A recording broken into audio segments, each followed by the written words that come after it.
नमस्कार दोस्तों, स्वागत है आप सभी का क्रिक इन्फॉर्मर में। तो प्लेइंग 11 के इस कंपैरिजन वीडियो में हम लोग बात करने वाले हैं आईपीएल 2023 के 55वें मुकाबले की, जो कि Chennai super Kings versus Delhi Capitals के बीच खेला जाएगा।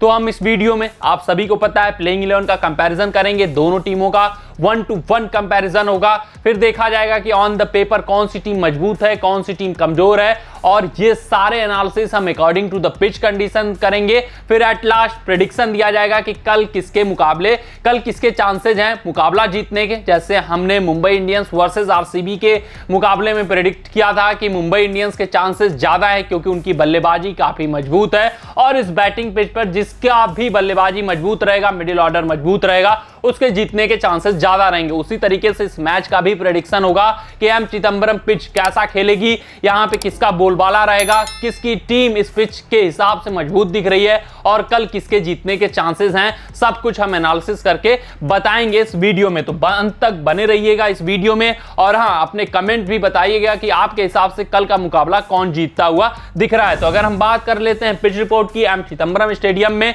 तो यहां पे आप मॉडरेट सा टोटल मानकर चलिए और उसके बाद स्पिन टू विन रहेगा। स्पिनर का बोलबाला यहां पे रहने वाला है और खूब यहां पे यूज होने वाला है। सेकेंड इनिंग में ड्यू फैक्टर काम आ सकता है, जिस कारण स्पिनरों का थोड़ा सा इफेक्टिवनेस कम हो जाएगा। अदरवाइज स्पिनर्स ही यहां पे डोमिनेट करेंगे और एक वहां पे मॉडरेट सा टोटल रहेगा 170 से 180 के बीच में, उससे कम भी बन सकता है। अब वो जो शुरुआत में एम चिदंबरम पिच देख रहे थे जहां पे 200 प्लस का टोटल बन रहा था, वैसा कुछ आपको देखने को नहीं मिलेगा। आप पिछला मैच देख सकते हैं जहां पे एमआई टीम 139 रन नहीं बना पाई 20 ओवरों में। सीएसके ने उसको आसानी से 140 रन बनाकर चेज कर लिया। उसके पहले 200, उसके पहले 134। मतलब यहां पे आप एक मॉडरेट सा टोटल, जहां पे बल्लेबाजों के लिए भी कुछ रहेगा, लेकिन मिडिल ओवर्स में स्पिन गेंदबाजी अपना एक्ट करते हुए दिखेगी। आप पिछले मैच में अनुमान लगा सकते हैं, जहां मुंबई इंडियंस की जैसी मजबूत बैटिंग लाइनअप मात्र 139 रन ही इस पिच पर बना पाई। तो आ जाते हैं प्लेइंग 11 के कंपैरिजन पार्ट पे, जो वीडियो का सबसे महत्वपूर्ण पार्ट है। पहले देख लेते हैं दोनों टीमों का प्लेइंग 11 की क्या रहने वाला है इस मुकाबले के लिए। आपको स्क्रीन पे सीएसके का प्लेइंग 11 दिख गया होगा। यहां पे अगर हम बात करें तो 12 खिलाड़ी हैं, जिसमें इंपैक्ट प्लेयर की चर्चा कर लेते हैं कि कौन से इंपैक्ट प्लेयर रहेंगे। अगर चेंजेस की बात करें तो इस टीम में कोई भी चेंजेस होने वाले नहीं है। बेन स्टोक्स फिट हो चाहे अनफिट हो, ये टीम सेम प्लेइंग 11 के साथ जाएगी। पाथिराना के ऊपर भरोसा दिखा रहे हैं महेंद्र सिंह धोनी, जिस कारण पाथिराना बेन स्टोक्स के ऊपर खेलते हुए ही दिखेंगे। यहां पे इंपैक्ट प्लेयर की बात करें तो तुषार देशपांडे और इंपैक्ट प्लेयर में आपको खेलते हुए दिखेंगे अंबाती रायडू। मतलब बैटिंग और बॉलिंग के समय ये दोनों प्लेयर आपस में एक्सचेंज हो जाएंगे। वहीं अगर हम बात कर लें, ये प्लेइंग 11 है दिल्ली कैपिटल्स की, ये भी अपने प्लेइंग 11 से कोई विनिंग कॉम्बिनेशन से छेड़छाड़ नहीं करने का प्रयास करेंगे। वहीं अगर हम बात करें इंपैक्ट प्लेयर की, तो यहाँ पे रिपल पटेल किसके जगह, ईशांत शर्मा की जगह। जब ईशांत शर्मा अपना ओवर कर ले जाएंगे, चाहे बैटिंग हो चाहे बॉलिंग हो, ईशांत शर्मा जब अपना ओवर कर ले जाएंगे तो उनकी जगह ripple Patel impact player substitute के रूप में आ जाएंगे। तो ये तो था दोनों टीमों का प्लेइंग 11। अब बात कर लेते हैं प्लेइंग 11 कंपैरिजन की, किसका पलड़ा किसके ऊपर भारी है, मतलब कौन सी टीम ऑन द पेपर मजबूत है according to the pitch condition, और कल किसके जीतने के चांसेस है, वो सभी चीजें हम लोग देख लेते हैं। तो सबसे पहले उठाते हैं दोनों टीमों का ओपनिंग कॉम्बिनेशन। अगर हम बात करें, ऋतुराज गायकवाड़ और डेवन कॉनवे ओपन करते हुए दिखेंगे महेंद्र सिंह धोनी की तरफ से, तो वहीं डेविड वार्नर और फिल साल्ट ओपनिंग कॉम्बिनेशन रहेंगे दिल्ली कैपिटल्स की तरफ से। अगर ऋतुराज गायकवाड़ और डेवन कॉनवे की बात करें तो ये परफेक्ट कॉम्बिनेशन है। आईपीएल 2023 में विराट कोहली और फाफ डुप्लेसिस के बाद जो दूसरे नंबर की ओपनिंग कॉम्बिनेशन आती है, वो इन्हीं दोनों की आती है। कोई भी लूप होल नहीं है, दोनों अटैक भी करते हैं और जहां पे कठिन पिच होगा वहां पे स्ट्राइक रोटेट भी करना जानते हैं। बेहतरीन स्पिन के खिलाड़ी हैं दोनों खिलाड़ी और पेस भी अच्छा खासा खेल लेते हैं। तो पावर प्ले का बखूबी इस्तेमाल करना भी जानते हैं। यहाँ पे कोई कमी नहीं है, यहाँ पे डायरेक्ट आप 20 में 20 पॉइंट दे देंगे तो कोई यहाँ पे दिक्कत नहीं होगा। वहीं अगर हम बात करें डेविड वार्नर और फिल साल्ट की, तो यहाँ पे कंसिस्टेंसी की एक प्रॉब्लम रहेगी। डेविड वार्नर शुरुआत में तो कंसिस्टेंट दिख रहे थे, लेकिन इनका फॉर्म अब डिप होता हुआ जा रहा है। वहीं फिल साल्ट की बात करें तो ये कंसिस्टेंसी मिसिंग करेंगे और स्पिन के खिलाफ स्ट्रगल करते हुए भी दिखेंगे। हालांकि बैकफुट पे स्पिन अच्छा खेलते हैं, लेकिन यहाँ पे एम चिदंबरम स्टेडियम में इनके सफेद पिच नहीं रहेगी, थोड़ा सा रुक कर गेंद आएगी तो फिर इनके चलने के चांसेस कम हो जाएंगे, जिस कारण इन दोनों खिलाड़ियों को अगर as in the whole compare करें तो 15 पॉइंट मिलते हैं, क्योंकि कंसिस्टेंसी भी डिप होती हुई जा रही है डेविड वार्नर की और स्ट्राइक रेट भी इशू रहा है। वहीं फिल सॉल्ट अच्छे गति रन बना रहे हैं, जरूर पिछले मैच में 50 मारा था, मैच जिताया था अपने दम पे, लेकिन यहां पे ये जो पिच कंडीशन है इनके सुटेबल नहीं रहेगा, स्पिन के खिलाफ स्ट्रगल कर सकते हैं, जिस कारण इनके एज ए ओपनिंग कॉम्बो इनका पॉइंट्स घटता हुआ दिख रहा है। मात्र 15 पॉइंट मिलते दिख रहे हैं दिल्ली कैपिटल्स के ओपनिंग के डिपार्टमेंट की। अगर हम बात करें मिडिल ऑर्डर बैटिंग की तो यहां पे अजिंक्य रहाणे, शिवम दुबे और अंबाती रायडू मिडिल ऑर्डर में बल्लेबाजी करते हुए दिखेंगे सीएसके टीम के लिए। तो वहीं अगर हम बात करें दिल्ली कैपिटल्स के मिडिल ऑर्डर बल्लेबाजी की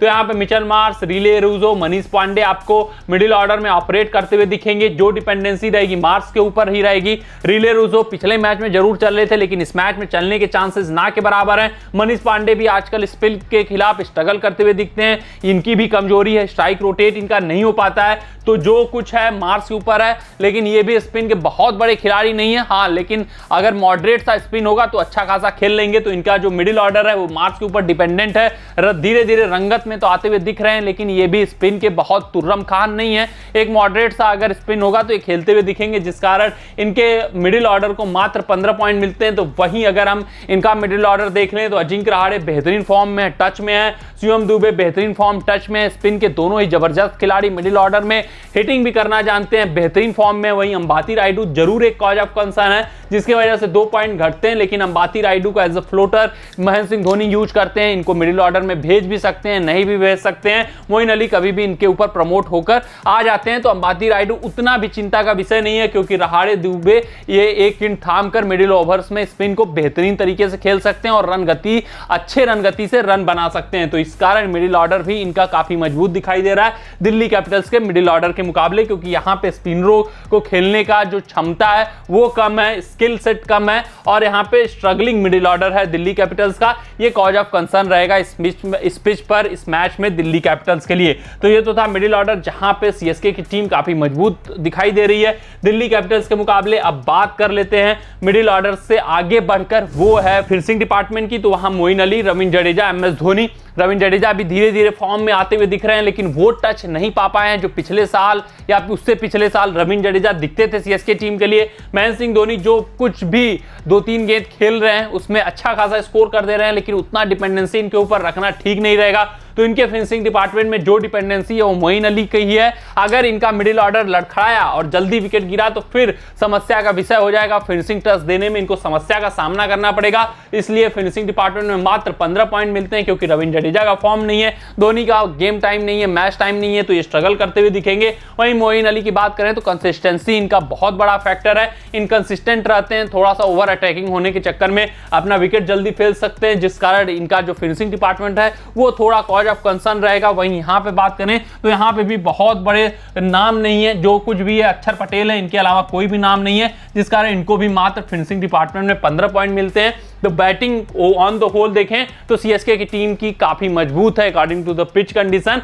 डीसी टीम के बैटिंग के मुकाबले। और यहां पे जो इनके टॉप 4 हैं, ऋतुराज गायकवाड़, डेवन कॉनवे, अजिंक्य रहाणे, शिवम दुबे, एक न एक 20 ओवर खेलना जानते हैं और अच्छे रन गति से रन बनाना जानते हैं। तो जो ये इनका मसला है फिनिशिंग डिपार्टमेंट का, अभी तक उभर कर नहीं आया ये इनका वीकनेस, क्योंकि कुछ खिलाड़ी चाहे कॉनवे हो, चाहे गायकवाड़ हो, चाहे रहाणे हो, चाहे दुबे हो, 20 ओवर खेल जाते हैं, जिस कारण उतना इंपैक्ट नहीं आने देते हैं गेम पे अगर इनका फिनिशिंग डिपार्टमेंट नहीं चलता है। तो ये तो फिनिशिंग डिपार्टमेंट था, जहां पे दिल्ली और सीएसके का पलड़ा बराबरी का दिखाई देता है। बात कर लेते हैं स्पिन डिपार्टमेंट, जो कि डिफाइनिंग साबित होगा या इस पिच पर। यहां पे अगर हम स्पिन डिपार्टमेंट देखें तो महेश तीक्षणा स्पिनर होंगे सीएसके के लिए, वहीं रविंद्र जडेजा दूसरे स्पिनर होंगे, तीसरे मोइन अली, 3 महत्वपूर्ण स्पिन ऑप्शन ऑपरेट करेंगे एमएस धोनी के लिए। तो वहीं अगर हम बात करें दिल्ली कैपिटल्स के स्पिन डिपार्टमेंट की, तो यहां पे अक्षर पटेल और कुलदीप यादव दिखेंगे, जहां पे अगर हम बात करें अक्षर पटेल का फॉर्म उनके साथ नहीं है, bowling form, wicket taking option नहीं लाकर दे रहे हैं मिडिल ओवर्स में, और डेविड वार्नर का भरोसा भी अक्षर पटेल के ऊपर उतना नहीं आ पा रहा है इस आईपीएल में। वहीं कुलदीप यादव की बात करें तो इनके ऊपर भी वार्नर उतना भरोसा नहीं दिखा रहे हैं। 1-2 ओवर अगर कुलदीप यादव पिटते हुए नजर आ रहे हैं तो इनके ओवर कम कर दिए जा रहे हैं। तो ये जो कैप्टन का जो भरोसा है उनके बॉलरों पे नहीं है, स्पिन बॉलरों पे, ये घातक साबित हो रहा है दिल्ली कैपिटल्स के लिए और कई मैचों में ये निगेटिव रिजल्ट भी ला कर दिया है। लेकिन इस पिच पर कुलदीप यादव को बैक किया जाता है कि अच्छा खासा ये विकेट लेकर दे सकते हैं। अगर थोड़ा सा भी विकेट से टर्न हुआ तो कुलदीप यादव यहां पे इफेक्टिव साबित हो सकते हैं। वहीं अक्षर पटेल के ऊपर भी भरोसा जताया जाएगा तो ये भी अच्छा खासा इंपैक्ट डाल सकते हैं इस पिच पर, जिस कारण इनका भी स्पिन अटैक 18 पॉइंट देता है तो सीएसके का स्पिन अटैक पूरी तरीके से संपूर्ण है जो 20 पॉइंट देता है। तो यहां पे अक्षर पटेल और कुलदीप यादव भी अच्छा इंपैक्ट डाल सकते हैं, अच्छी खासी गेंदबाजी कर सकते हैं। लेकिन जो प्लस फैक्टर इनके साथ रहना चाहिए वो रहेगा कि डेविड वार्नर कितना भरोसा अपने स्पिनरों पर दिखाते हैं। तो इस पिच पर अगर ये भरोसा दिखाते हैं तो कुलदीप और अक्षर भी अपना इंपैक्ट डालने का मादा रखते हैं टैलेंट वाइज। अब बात कर लेते हैं पेस डिपार्टमेंट की, दोनों टीमों का देख लेते हैं कौन सा किसका पलड़ा किसके ऊपर भारी है, कौन सी टीम मजबूत है पेस डिपार्टमेंट में। तो बात करें अगर पेस डिपार्टमेंट की तो सीएसके की तरफ से पेसर्स होंगे पथिराना एक पेसर, तुषार देशपांडे दूसरे, तीसरे दीपक चहर। तो दीपक चहर भी उतना लय में नहीं दिख रहे हैं। तुषार देशपांडे काफी कॉस्टली होते हुए दिखेंगे और खूब रन लीक करते हुए दिख रहे हैं। हालांकि विकेट टेकिंग ऑप्शन जरूर ला कर देते हैं लेकिन ये रन लीक करते हुए दिखते हैं। महेश पथिराना के ऊपर भरोसा सीएसके टीम का बहुत है, ये डेथ ओवर में ऑपरेट करते हुए दिख रहे हैं। तो डेथ ओवर की जो समस्या है वो धीरे धीरे पथिराना हल करते हुए दिख रहे हैं। लेकिन जो चहर और तुषार देशपांडे का फॉर्म है वो कॉज ऑफ कंसर्न है, तो जिस कारण इनका पेस डिपार्टमेंट मात्र 12 पॉइंट पर अटकता है। और यही जो पेस डिपार्टमेंट है जो इनके 8 से 10 ओवर निकालने वो क्रिटिकल साबित होंगे। हालांकि पथिराना ने अभी तक इंपैक्ट डाला लेकिन इनके ऊपर भी कभी भी बल्लेबाज अटैक कर सकते हैं और जो दिल्ली की कैपिटल्स की बल्लेबाजी है वो इन 10 ओवरों का खूब उपयोग करना चाहेगी, क्योंकि जो इनके बल्लेबाज हैं वो पेसर्स को अच्छा खेलते हैं और अच्छे रन गति से रन बना सकते हैं। वहीं अगर हम बात करें दिल्ली कैपिटल्स के पेस डिपार्टमेंट की तो यहाँ पे खालिल अहमद है, ईशांत शर्मा है, मुकेश कुमार है। वहीं अगर हम बात कर ले ईशांत शर्मा के तो काफी अनुभव का प्रयोग कर रहे हैं। जो इनका कमबैक रहा है वो काफी यादगार कमबैक रहा है और 1-2 मैचेज इन्होंने अपनी गेंदबाजी के दम पे दिल्ली कैपिटल्स को जिताया है। अहमद भी काफी बेहतरीन फॉर्म में दिख रहे हैं, विकेट टेकिंग ऑप्शन लाकर देते हैं। वहीं मुकेश कुमार शुरुआती ओवर्स में अच्छा खासा इंपैक्ट डाल दे रहे हैं। तो यहाँ पे इनका जो गेंदबाजी है death over cause of concern रहेगा, क्योंकि डेथ ओवर में कोई भी ऐसा गेंदबाज नहीं है जो परफेक्शनिस्ट माना जाए, जो वहां का कहते हैं डेथ ओवर स्पेशलिस्ट माना जाए, ऐसा गेंदबाज नहीं है।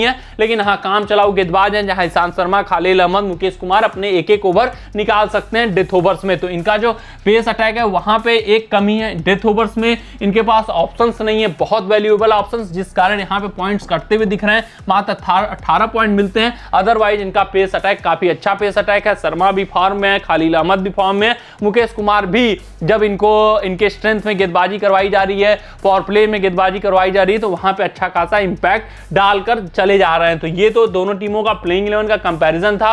हमने देखा कि ओपनिंग डिपार्टमेंट में यहाँ पे सीएसके टीम काफी आगे होती हुई दिख रही है। ओपनिंग क्या, ओपनिंग मिडिल ऑर्डर की बात करें तो वहां पे सीएसके टीम का पलड़ा भारी है। यहाँ पे स्पिन के बल्लेबाज हैं तो वहीं स्पिन खेलने वाले बल्लेबाजों की यहाँ पे कमी है। यहाँ से टॉप से बॉटम देख लें तो बस आपको अक्षर पटेल एक ऐसे मात्र बल्लेबाज हैं जो स्पिन को थोड़ा अच्छे तरीके से खेल सकते हैं। अदरवाइज पूरा का पूरा लाइनअप स्पिन के खिलाफ स्ट्रगल करता हुआ दिखेगा।